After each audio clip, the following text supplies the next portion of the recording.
¿Sabe? Cuando estaba pensando en esta palabra y meditando en el Señor, se me ocurría de que por qué el Señor nos está hablando sobre esto. Y sabe que hemos visto a través de distintas situaciones que estamos pasando en distintas situaciones de la vida, como a veces cuando pasan los años parece que en vez de andar más livianos andamos más cargados, ¿sí? Y eso no es bueno, porque cuando uno está cargado no llega muy lejos, llega hasta ahí nomás y se queda.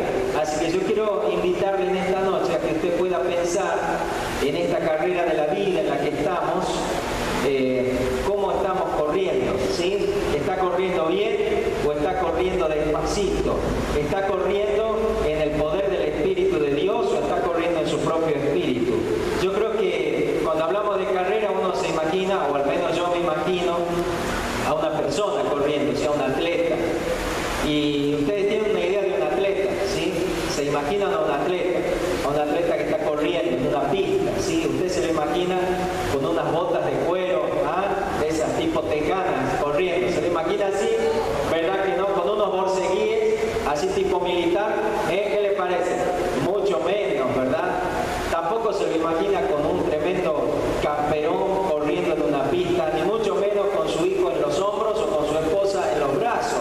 No podría llegar a ningún lado así, no podría alcanzar ninguna meta. Pues a veces, aunque parece obvio que no se puede correr así una carrera, muchos de nosotros, sin darnos cuenta, andamos así y así pretendemos correr, y muchas veces decimos, ¿por qué no avanzo en la vida espiritual? ¿Por qué no alcanzo cosas que otros alcanzan? Y sabe el motivo por el que te pasa esto, y justamente porque estás corriendo con cargas. En Hebreos capítulo 12, versículo 1 y 2 hay una palabra muy especial para cada uno de nosotros. Hebreos 12, 1 y 2, los dos primeros versículos. Usted después puede leerlo más ampliamente a todo lo que dice Hebreos. Yo le invito ahora a estos dos versículos nada más para que lo pueda leer. Dice la palabra de Dios, ¿ya lo tiene? ¿Sí? Dice la palabra de Dios, por tanto nosotros también, y nosotros se refiere a todo el pueblo de Dios. ¿Aquí hay pueblo de Dios? Amén. Bueno, Dios dice, el apóstol dice aquí, hablándole a estos hermanos judíos, les dice, por tanto todos nosotros también, teniendo en derredor nuestro tan grande nube de testigos, despojémonos de todo peso y del pecado que nos asedia, y corramos con paciencia la carrera que tenemos por delante, puesto los ojos en Jesús, el autor y consumador de la fe, el cual por el gozo puesto delante de él sufrió la cruz, menospreciando el oprobio, y se sentó a la diestra del trono de Dios. Fíjese, en este pasaje nos está hablando de que nosotros estamos corriendo, ¿qué cosa? Una carrera. Todos nosotros estamos corriendo una carrera. Mira el atleta que tenés al lado. Mira, ¿qué te parece? ¿Tiene pinta de atleta? Capaz que vos lo ves con canas, pero es un atleta. ¿Sí? Capaz que vos le ves una pancita que le sale, pero es un atleta. Amén. Capaz que por ahí lo has visto que anda con dolores, pero es un atleta que está corriendo una carrera. La carrera de la vida cristiana. La carrera que tiene como meta, ¿sabes cuál es? El cielo.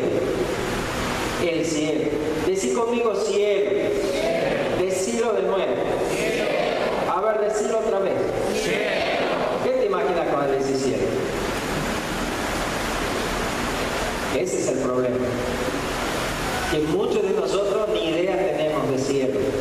Es más, lo sentimos tan lejano, algo tan místico, tan irreal.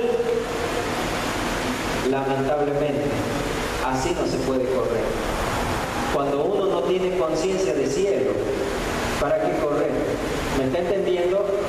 Cielo es algo maravilloso. Así lo decía una canción que cantamos cuando éramos chicos. El cielo es un lugar maravilloso, lleno de amor y gozo. El cielo es un lugar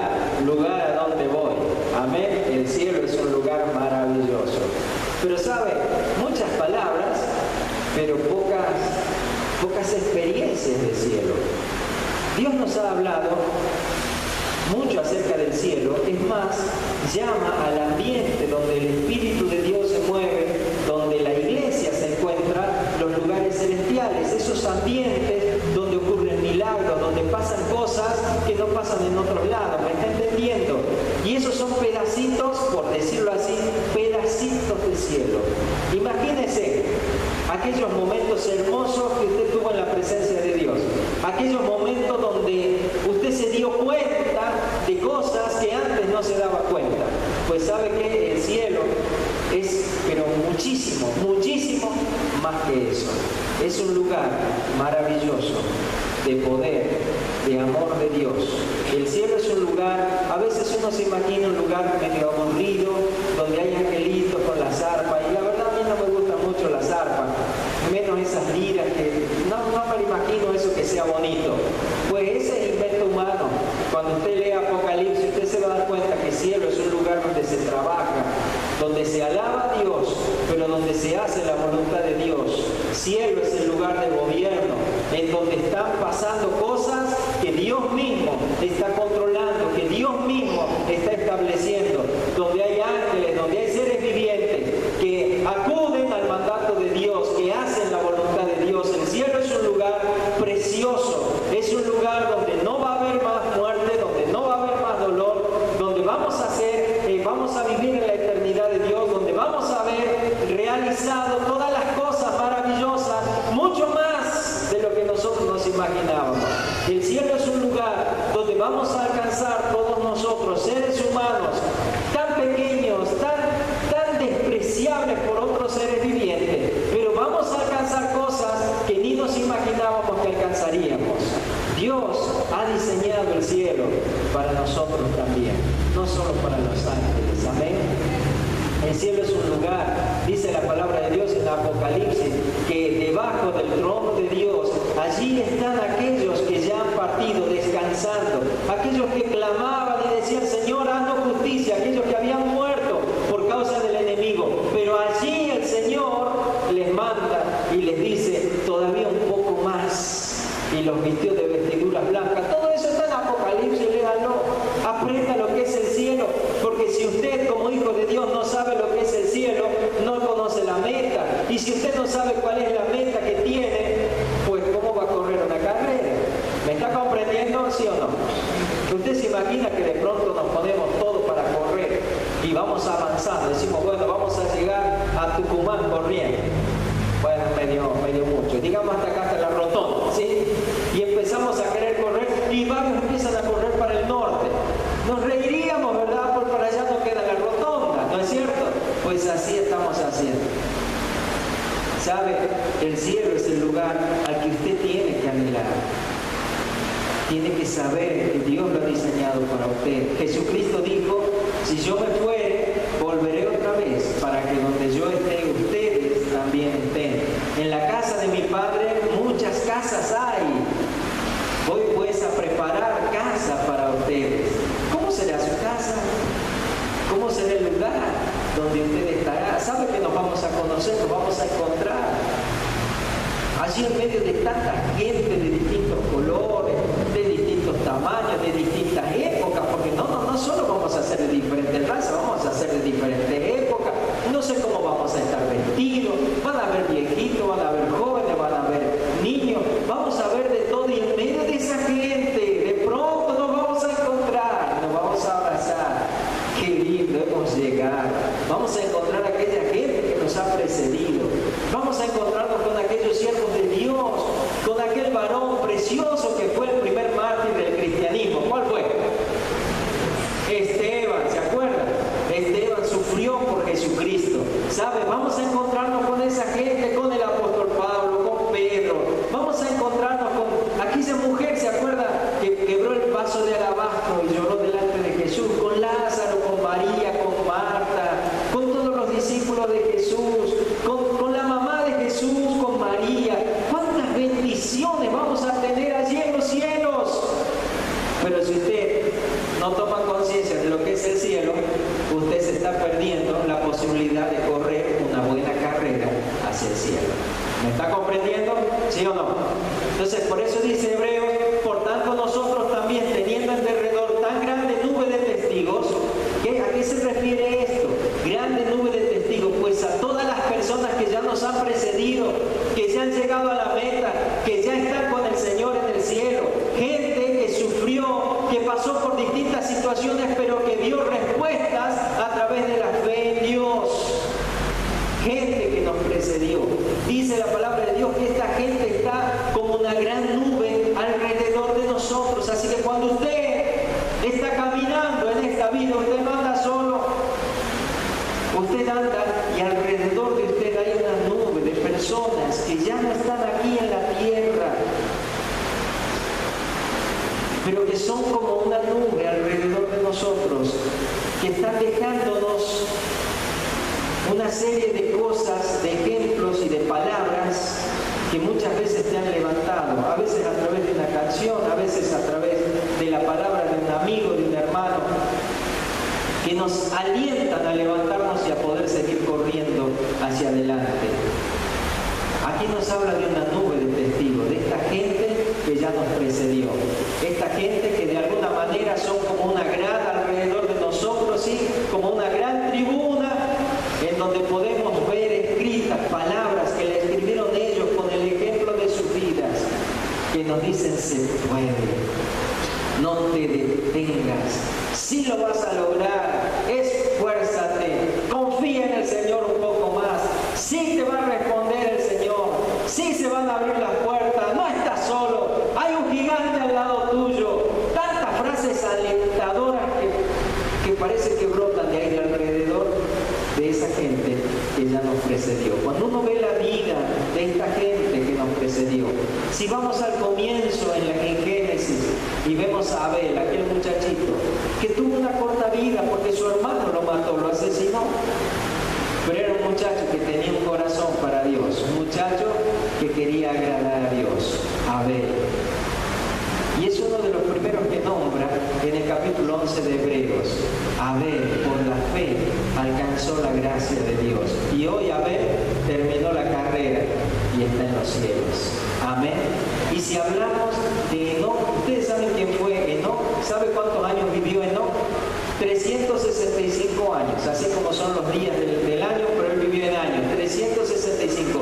Fue jovencito para lo que eran los otros, porque vivían 800, 900 años. Enoc vivió 365 años, pero ¿sabe lo que le pasó a Enoc? No murió. Fue traspuesto por Dios a los cielos. Mire usted, la fe de este hombre. No había Biblia, no había iglesia, no había pastores, no había profetas, no había nada más que el ser creado y Dios. Y este hombre, en medio de los hombres de la tierra, se destacó por creerle a Dios. Tanto fue su amor a Dios, que le siguió tanto a Dios, que Dios lo llevó sin que viera la muerte. ¿Sabe usted cuánta fe tuvo este hombre? Y así podemos ver tantas personas que antes de nosotros nos precedieron y llegaron a ese lugar maravilloso que es el cielo. Y si hablamos de Abraham, ¿se acuerdan? Dios le llama el padre de la fe, así lo llama el apóstol. ¿Sabe? Este hombre que a pesar de que toda la gente le decía: no te va a responder Dios, ya estás viejo, tu esposa es estéril, tenés 100 años, no vas a tener un hijo, él seguía creyendo porque Dios se lo había prometido. ¿Y sabe qué pasó? Vio el resultado de su fe y fue llamado padre de la fe. ¿Qué le parece? Ese hombre también está allí en los cielos y está también como una nube de testigos alrededor de nosotros, esperando que nosotros también corramos con fe esta palabra. Mire, hay tantas personas que justamente en Hebreos capítulo 11, búsquelo de vuelta a la página, del versículo 32 al 34, mire lo que dice. ¿Y qué más digo? Porque el tiempo me faltaría. Hebreos 11, 32 al 34. ¿Y qué más digo? Porque el tiempo me faltaría contando de Gedeón, de Barak, de Sansón, de Jefté, de David, así como de Samuel y de los profetas, que por fe conquistaron reinos, hicieron justicia, alcanzaron promesas. Gracias. Taparon bocas de leones, apagaron fuegos impetuosos, evitaron filo de espadas. Mire todo lo que está diciendo de gente que a través de la fe alcanzó llegar a donde tenía que llegar. Por fe conquistaron reinos, hicieron justicia, alcanzaron promesas, taparon bocas de leones, apagaron fuegos impetuosos, evitaron filo de espadas, sacaron fuerza de debilidad, se hicieron fuertes en batalla, pusieron en fuga ejércitos extranjeros. Toda esta gente dejó aquí en la tierra el testimonio de una vida o de una carrera de fe en Dios y vieron respuestas, vidas o carreras que terminaron en la meta esperada, el cielo. Usted está corriendo esta carrera y esta carrera es una carrera ¿de qué? De fe, de fe. ¿Sabe cómo se avanza en esta carrera? Con fe. En la medida que avanzo en fe, voy avanzando y acercándome a aquella meta que es el cielo. Al final del segundo versículo de Hebreos capítulo 12, que lo leímos recién, dice: puesto los ojos en Jesús, el autor y consumador de la fe, el cual por el gozo puesto delante de él sufrió la cruz, menospreciando el oprobio, y se sentó a la diestra del trono de Dios. Nos está hablando de que esta carrera se corre creyendo con fe en Jesús, poniendo los ojos en Jesús como autor y consumador de la fe. ¿Sabe qué significa esto? Que Jesucristo es el comienzo y el fin de nuestra fe. Es el que ha generado la fe con esa que usted se acercó a Dios, y es el que puede llevar a buen término la fe que usted tiene. Pero si usted saca los ojos de Jesús, no va a poder correr la carrera. ¿Me está comprendiendo? Hay carreras dentro del atletismo que son carreras de fondo, carreras que llevan su tiempo y donde la meta no se la puede ver. Pero hay carreras más cortas, como aquellas carreras de 100 metros, de 200 metros, donde usted ve la meta, aquella línea a la que usted tiene que llegar antes que los demás. Y los que corren ponen sus ojos en esa línea a donde tienen que traspasarla, y no sacan sus ojos de allí, no se entretienen viendo si viene atrás o quién va adelante. Sus ojos están puestos en la meta y allí apuntan y allí llegan. ¿Me entiende? Puestos los ojos en Jesús, allí vamos, allí vamos. ¿Sabe qué va a pasar en nuestras vidas? Que un día vamos a encontrarnos con Él mismo, con Jesús. Él es nuestra meta. Puestos los ojos en Jesús, autor y consumador de nuestra fe, quien por el gozo puesto delante de Él, porque Jesús también vivió como ser humano y sufrió como todos nosotros sufrimos en muchas situaciones, pero de ninguna manera se permitió dejar de creer a su Padre Dios. Aunque de pronto todo parecía estar en contra de Él. El primer discurso, la primera vez, la primera participación de Jesús en la sinagoga, cuando Él le dijo a todos aquellos que estaban allí escuchándole: hoy se ha cumplido esta palabra, esta profecía delante de ustedes, le quisieron tirar por un despeñadero, por un precipicio. Imagínense, así comenzó su ministerio. Sin embargo, no se detuvo. Siguió creciendo, siguió creciendo. Cuanto más milagros hacía, más se crecía el odio de aquellos que estaban en contra de Él. Terminó en una cruz, pero soportó aquella cruz porque Jesús no estaba viendo una cruz. Jesús estaba viendo el gozo que había detrás de esa cruz. Porque tenía, ¿sabe qué? Fe.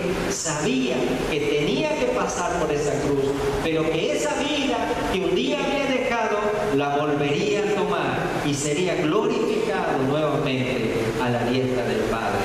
Muchos de nosotros hemos perdido de vista la meta hacia donde el cielo y la tierra están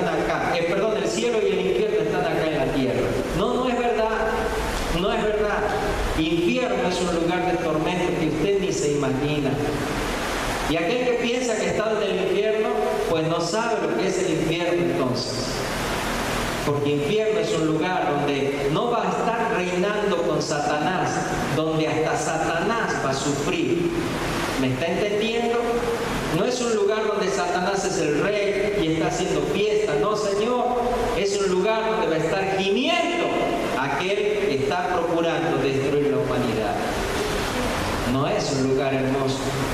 Es un lugar de tristeza, de espanto, de lamento, de temblor, de crujir de dientes, dice la palabra de Dios. Mientras que el cielo es el lugar donde Cristo reina, donde Cristo se va a manifestar en toda su magnificencia. Ahora, esta es la carrera que tenemos. La manera de correr es puesto los ojos en Jesús, y esto nos implica tener fe en el Señor. Es decir, correr con fe, correr creyendo en el Señor Jesús. Y en medio de esta carrera hay dos cosas que pueden obstaculizarle para que usted pierda la fe. ¿Sabe qué es? Lo que el apóstol nos dice aquí, que tenemos que despojarnos de todo peso y del pecado. Estas dos cosas lo pueden hacer perder la carrera. Quiero hablar primero del pecado.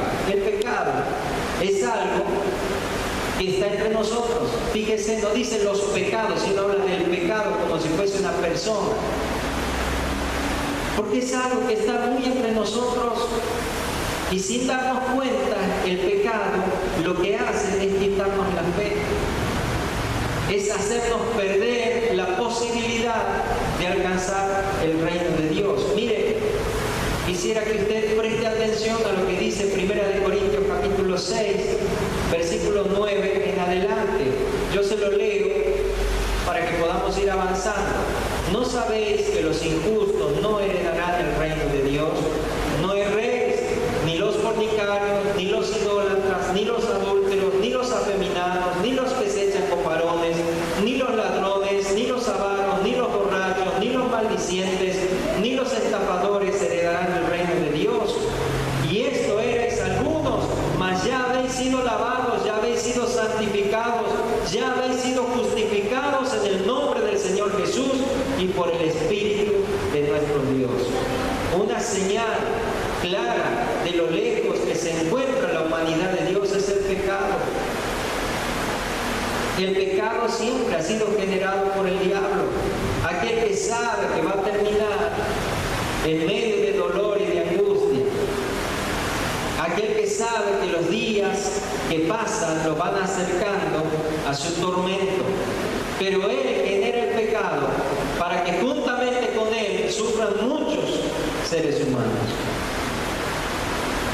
Y Dios dice, no se confundan, el pecado no te va a hacer heredar el reino de Dios. Y yo quisiera que pienses un poquito en esto. Hay muchas cosas que vos sabés que están mal y las seguís haciendo. ¿Y sabés por qué sabés que están mal? Porque Dios ya te lo ha revelado en tu corazón. Y entonces, ¿por qué seguís en él? Yo quisiera que hoy todos juntos pudiéramos dejar acá el pecado. Porque el pecado te va a hacer perder la carrera. El pecado te va a desviar de aquella meta que es Jesús, que es el cielo.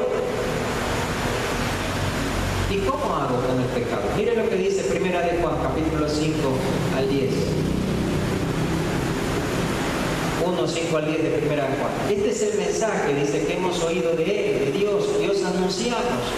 Dios es luz y no hay ninguna tinieblas en Él. ¿Qué tiene que ver esto con el pecado? Pues tenés que saber que el pecado es tiniebla.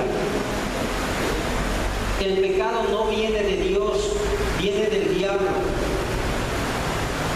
Y Dios es luz, en Él no vas a encontrar pecado. Y si vos quieres acercarte a Dios, pues tendrás que despojarte del pecado. Tendrás que decirle no al pecado, hasta que realmente te despojes de Él. Pero muchos de nosotros queremos que Dios haga eso por nosotros. Y oramos, Señor, ayúdame a no ser malo. Pues no es así. Dios ya ha puesto su amor en tu corazón para que deje de ser malo. Otros dicen, Señor, ayúdame a no ser chismoso. Pues no podés pedirle eso a Dios. Dios te dice, no seas chismoso. Tenés que aprender a tener dominio propio en tu corazón y aprender a decir, esto no lo voy a hacer hasta que no lo hagas. Amén. Muchas veces queremos poner en Dios lo que es nuestra responsabilidad. Y Dios dice, vos te tenés que despojar del pecado. Y dice, el pecado que nos asedia. Es decir, es algo que está buscando hacernos caer.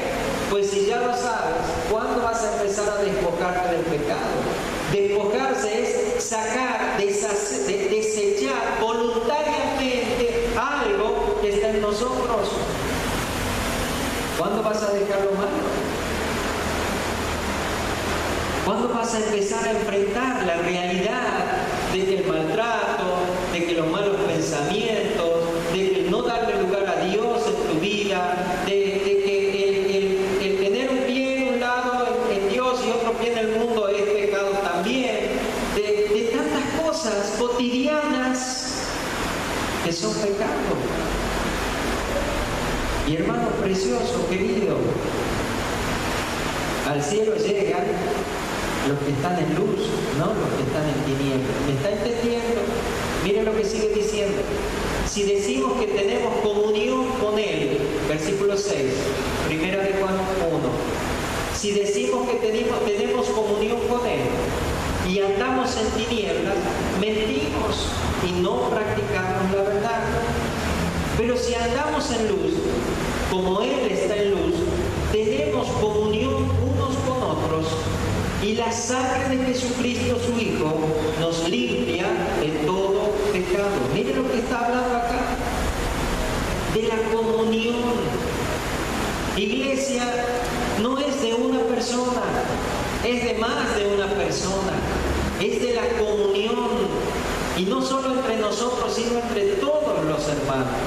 Lamentablemente hoy la iglesia del Señor está dividida en denominaciones y en gente que tiene una costumbre, gente que tiene otra costumbre. Y lo triste es que a pesar de que somos hermanos, muchas veces esas costumbres nos tienen divididos.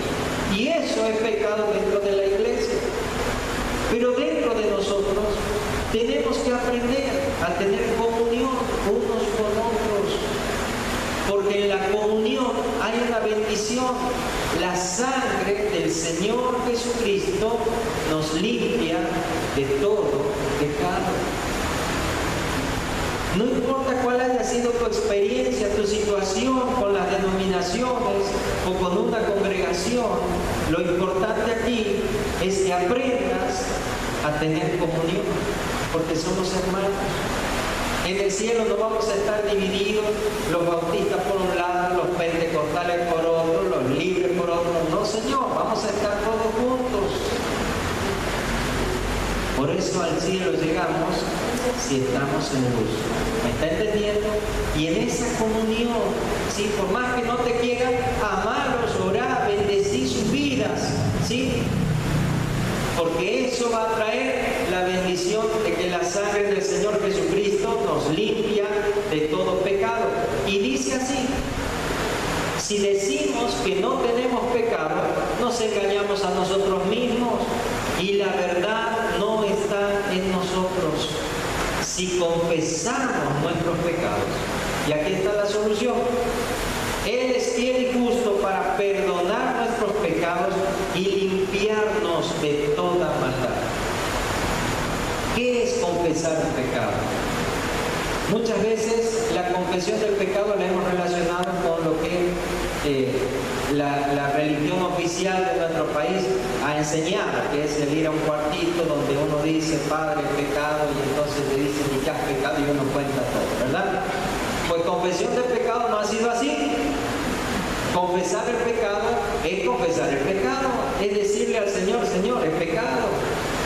Y no decir sencillamente, Señor, yo he pecado y bueno, si por las dudas te he ofendido, perdón. Es aprender a decir con todas las letras lo que hemos hecho mal. ¿Me está comprendiendo? Confesar un pecado es reconocer que lo malo que he hecho a Dios no le agrada. es decir, con todas nuestras palabras y con toda la verdad, el mal que estamos haciendo. Muchas veces nosotros confesamos nuestros pecados de esta manera, decimos: Señor, yo confieso que he tratado mal, pero vos sabés, Señor, cómo es mi esposa, ¿no? Vos sabés cómo me ha dicho. Eso no es confesar el pecado, porque estoy justificando un pecado. ¿Me está entendiendo? Uno dice: Señor, perdón, yo no he ido a la reunión hoy, pero bueno, Señor, vos sabés que yo tengo un compromiso que yo tenía que cumplir. ¿Me está entendiendo? Confesar un pecado es aprender a decir: Señor, he tratado mal a mi esposa y está mal, he pecado delante de vos. Perdón, lo confieso, hice algo malo. ¿Me está entendiendo? Eso es reconocer el pecado. No echándole la culpa a nadie, sino asumiendo nuestra responsabilidad por lo malo que hayamos hecho. Entonces dice la palabra de Dios que en esta carrera tenemos que aprender a despojarnos del pecado, porque el pecado no te va a dejar avanzar. Muchas veces nos justificamos nosotros mismos con el pecado y decimos: yo no puedo dejar de hacer esto, yo no puedo dejar de hacer aquello, pero es pecado, tienes que confesarlo delante de Dios. Cada vez que suceda lo tenés que confesar y vas a ver que en la medida que confieses tu pecado, el pecado va a desaparecer de tu vida. Muchas veces uno va al Señor con un pecado y dice: perdón, Señor, he pecado. Y al otro día de nuevo, y al otro día de nuevo, y al otro día uno dice: yo ya no sé para qué voy a ir a confesar si voy a seguir pecando. Pues esa es falta de fe. Pero cuando uno insiste en confesar el pecado, ¿sabe qué pasa? De pronto pasa una semana y te das cuenta: ya no he tenido que ir a confesar ese pecado. Y pasa un mes y te das cuenta que ya no está, porque ya te deshiciste de ese pecado a través de la confesión de tu pecado a Dios. ¿Me está entendiendo? Allí en donde estás, a Dios podés confesar de tu pecado. Y Dios dice, promete, mira lo que promete: si confesamos nuestro pecado, Él es fiel y justo para darnos una buena penitencia por el pecado. Así dice. No dice así. Él es fiel y justo para hacernos pagar uno a uno por nuestro pecado. Así dice. No, Dios no te va a mandar a hacer nada. Dice que Dios te está esperando que confieses ese pecado. ¿Y sabes qué va a hacer? Mira lo que dice: para perdonar nuestros pecados y limpiarnos de toda maldad. Amén. Para perdonarnos y limpiarnos de toda maldad. Es necesario que aprendamos a despojarnos. Ya sabe cómo despojarse del pecado. Lo tiene que confesar. Pero pastor, hace mucho que yo hago esto. Confesarlo con más razón. Pero es que yo pienso que no lo voy a dejar. Pues dejar si no tenés fe, ya te estás quedando en la carrera. Tienes que creer, porque Dios es ¿qué cosa? Luz. Y si Él es luz, en la medida que te acerques más a Dios, su luz va a echar fuera las tinieblas de tu vida y se va a ir el pecado. Amén. Y vas a vivir en paz.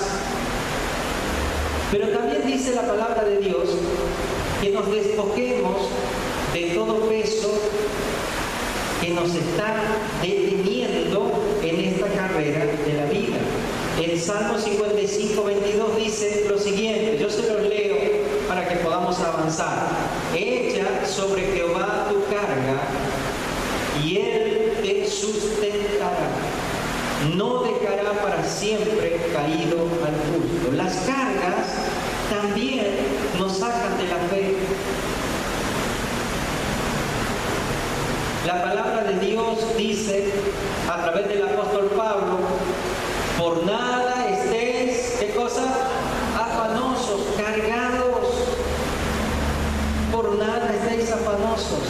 Porque el estar afanado, el estar cargado, el llevar una carga, es un sinónimo de falta de fe. Por ejemplo, la carga de ser padre.